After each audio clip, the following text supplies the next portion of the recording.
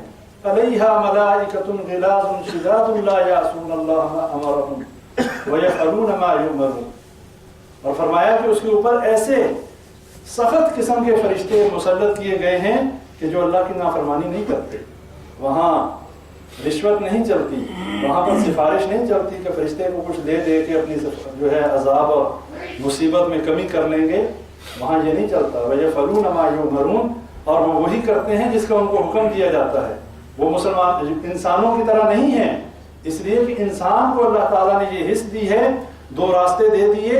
اِنَّا هَدَيْنَاهُ النَّجْدَيْنِ، چاہے تو نیکی کے راستے پہ چلے، چاہے برائی کے راستے پہ چلے. فرشتوں کے پاس ایک راستہ ہے، ان کے پاس دو راستے نہیں ہیں. ان کو ایک لائن دے دی، انہوں نے اسی پہ چلنا ہے. یہی فرق ہے انسان اور فرشتے میں کہ انسان کو مکلف بنایا گیا، چاہے تو نیکی کا راستہ لے لے، چاہے برائی کا راستہ لے لے.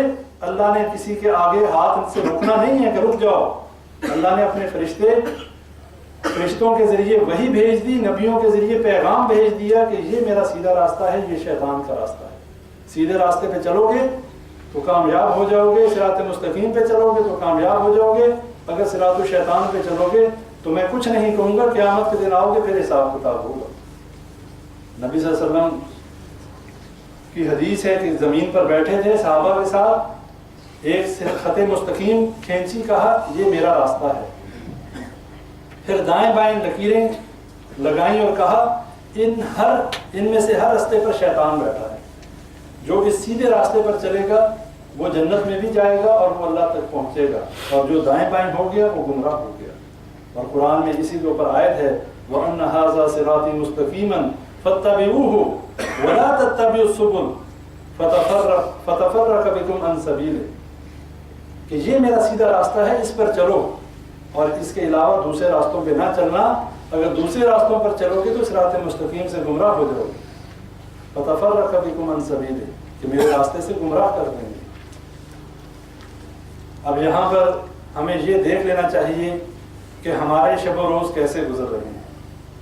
ہم کتنا نبی اکرم صلی اللہ علیہ وسلم سے محبت کے دعوے کرنے کے بعد واقعی ہم اپنے دعووں میں سچے ہیں، یا ہم اپنے آپ کو دھوکہ دے رہے ہیں، اپنے گھر والوں کو دھوکہ دے رہے ہیں، اپنے بچوں کو دھوکہ دے رہے ہیں. کتنے اپنے آپ کو ہم عقلمند سمجھتے ہیں کہ ہم بڑا اچھا مستقبل دے رہے ہیں، ہم ان کی بہتر مستقبل اور ان کے عیش و آرام کے لیے پردیس میں بیٹھ کے مال و دولت اکٹھا کر رہے ہیں. بہت بڑی یہ قربانی ہے. کس کا دل نہیں کرتا اپنے گھر والوں کے ساتھ بیٹھنے کا؟ کس کا دل نہیں کرتا کہ اپنے گھر میں رہے؟ یہاں باہر آنے کا مقصد کیا ہے؟ یہی مقصد ہے کہ 4 پیسے زیادہ کما لیں گے، یہی پیسہ ہم وہاں رہ کے ہو سکتا ہے 10 سال میں کمائیں، یہاں 2-4 سال میں کما لیں گے، ان کا بہتر مستقبل بن جائے گا، میرا بچہ ڈاکٹر بن جائے گا، کوئی انجینئر بن جائے گا، کوئی کاروبار کر لے گا، تو ہماری زندگی اور ان کی زندگی آسانی سے گزر جائے گی. دنیا کے لحاظ سے سوچ اچھی ہے، بری نہیں ہے، لیکن یہاں پر یہ بھی تو کوئی سوچے کہ ہماری زندگی ہے کتنی. ہم میں سے کتنے لوگ ہیں جن کو یہ بھی پتہ نہیں، اور کسی کو بھی یہ پتہ نہیں کہ صبح ہم نے دیکھنی بھی ہے کہ نہیں، یہاں سے اٹھ کے گھر جانا بھی نصیب ہوگا کہ نہیں. یہاں سے کتنے ہی لوگ ہمارے سامنے روز مرتے ہیں اور ہمیں یہ سبق دے جاتے ہیں کہ ہماری زندگی بڑی ہی ناپائیدار ہے. کسی کو یہ پتہ نہیں کہ کب مرے گا اور کس زمین پر اسے موت آئے گی. یہ پچھلے دنوں یہ کراچی کے حادثہ ہوا جہاز کا، یہ ایئر بلو کا جو طیارہ تھا، آپ لوگ دیکھ لیں گھروں سے تو لوگ نکلے تھے کس کام کے لیے؟ اس لیے نکلے تھے کہ وہ لوگ جا رہے تھے اپنا کوئی اسلام آباد جا رہے تھے. ان میں سے کسی کو بھی یہ پتا تھا کہ ہمیں مارگلا کی پہاڑی میں موت آنی ہے. اور یہی بات ایک نبی کے حوالے سے آپ لوگوں کو واقعہ بتانا چاہتا ہوں. قصص الانبیاء میں حضرت ادریس علیہ السلام کی موت کا وقت جب قریب آیا تو جو فرشتہ وہی لے کر آتا تھا، ادریس علیہ السلام نے کہا کہ میں ابھی دین کا کچھ اور کام کرنا چاہتا ہوں، کچھ ایسا نہیں ہو سکتا کہ کچھ اور مہلت مل جائے تو میں کچھ دین کا اور کام کر لوں. فرشتے نے کہا چلیں میرے ساتھ چلیں، ملک الموت سے بات کرتے ہیں اگر وہ اس میں کچھ تخفیف ہو سکے. اب ملک الموت اللہ سے احکامات لے رہا. اللہ نے ملک الموت سے کہا کہ ادریس علیہ السلام جو ہیں وہ 4تھے آسمان پہ آئیں گے